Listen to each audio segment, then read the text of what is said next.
About a year and a half ago, I was in one of the most awkward conversations I've ever been in. It was weird because the person that the other party and myself knew left the room. Forewarning, I am the world's worst small talker, so you can imagine the awkwardness I felt. Neither of us knew what to say to each other.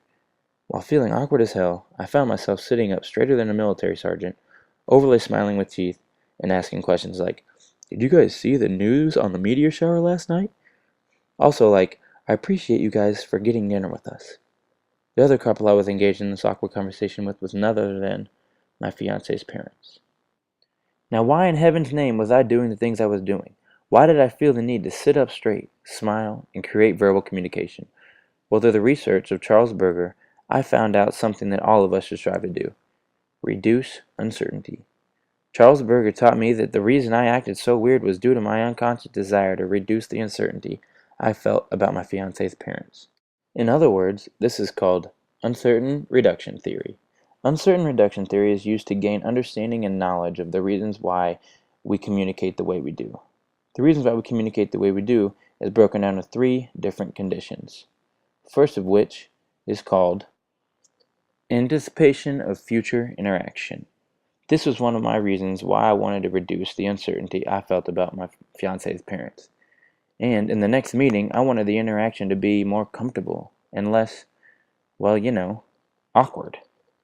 The next condition of why we want to reduce uncertainty is because the other person or people has something that we want. This was my absolute driving force behind why I wanted to reduce the uncertainty between my fiance's parents and I.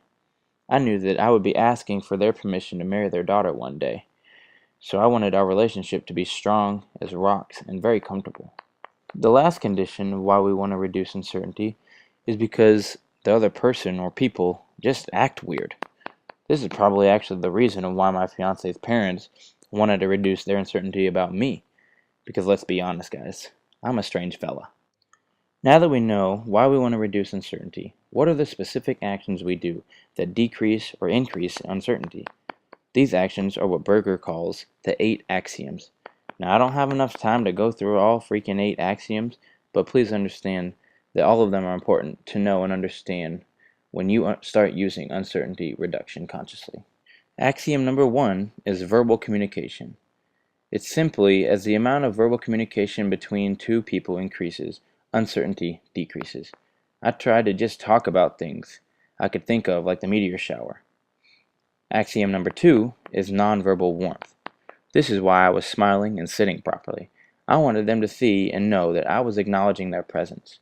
As nonverbal warmth increases, uncertainty decreases. Axiom number 4, self-disclosure. So this is why I felt the need to tell them how much I appreciated them for coming to dinner. As I let them into how I'm feeling, their uncertainty to me is surely to be reduced. Axiom number 8 is shared networks. The fact that the only common ground that we had to reduce uncertainty, well, was my fiance. So if she knew her and I knew her, why shouldn't we meet? Out of the 8 axioms, one of the 2 axioms that increase uncertainty is axiom number 3, information seeking. Information seeking is when you carefully monitor what the other person is doing.